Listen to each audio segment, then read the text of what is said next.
at tayo ay natutulog. Okay? So, ilan po yan sa mga balita. Madalas makikita nyo, kung hindi senior, mga bata po yung nagiging biktima ng sunog. Alright?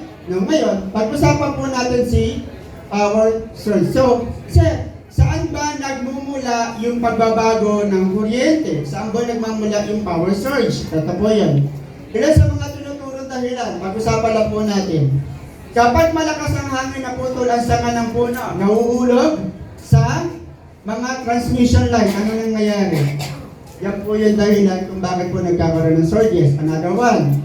Then, yung pagkidlat at saka pagkulog. Ilan sa mga dahilan kung bakit po nagkakaroon din ng power surge. Another one. Pag nagme-maintenance si Meralco. Di ba magtatag si Meralco? Magkakaroon po ng maintenance ang Meralco sa mga ganitong barangay, magkakaroon po tayo ng brownout. Tama mali? Tama. That's maintenance, hindi po maiwasan yan. Then another one, okay, sulit sa mga dahilan kung bakit po nagkakaroon ng power surge. Overloading, iisasaksakan sa damakmak na nakasaksak. Okay, overload po ang tawag doon. At syempre, pag mayroong overload, nagkakaroon ng faulty wire. Okay, nagkakaroon ng sunog ng wire. Okay, then another one is yung kapag yung kapitbahay mo o sa loob ng area nyo, merong magpapagawa, magamit ang power tools tulad ng barena, grinder at yung ano-ano pa. Okay? So yun sa mga dahilan kung bakit din po biglang pumipitik ang kuryente.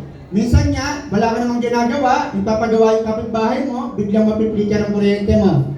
Okay? Kasi nga po yung power surge. Another one. Yung mga ibon, yung mga kalapate na dumadako sa linya ng kuryente, nakikita nyo ba yun?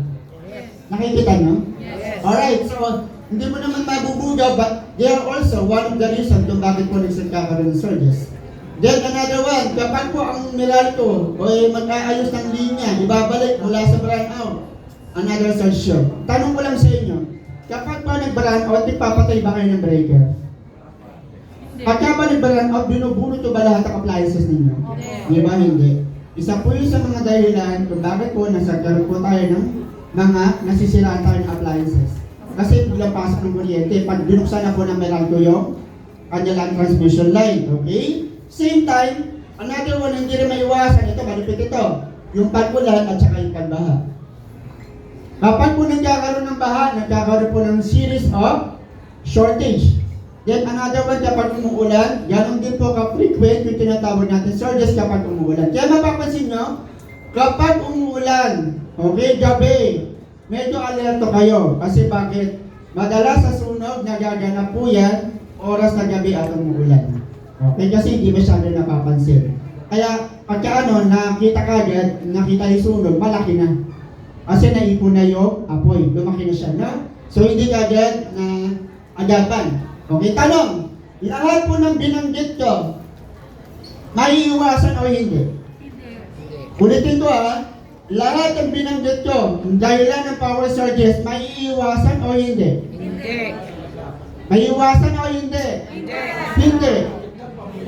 Hindi mo siya maiiwasan, tama?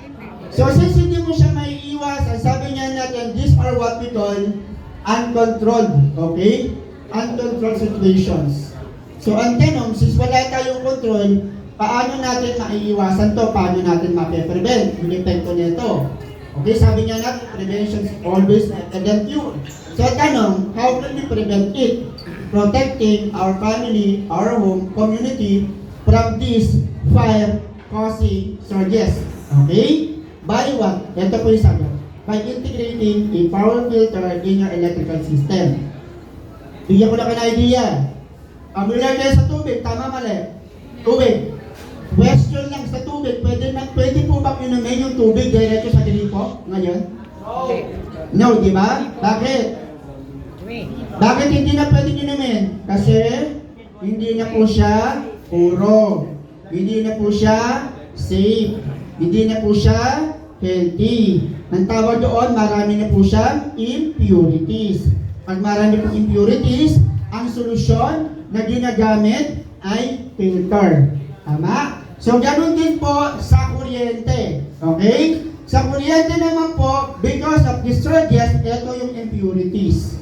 Okay? So, through this power filter, siya po, ang trabaho niya po is i-filter po yung impurities na pumapasok sa ating bahay. At doon po pumapasok ang ating produkto. Pakilala ko po sa inyo yung ating A-Class series na Advanced Technology. Palakpakan po natin yung product po natin.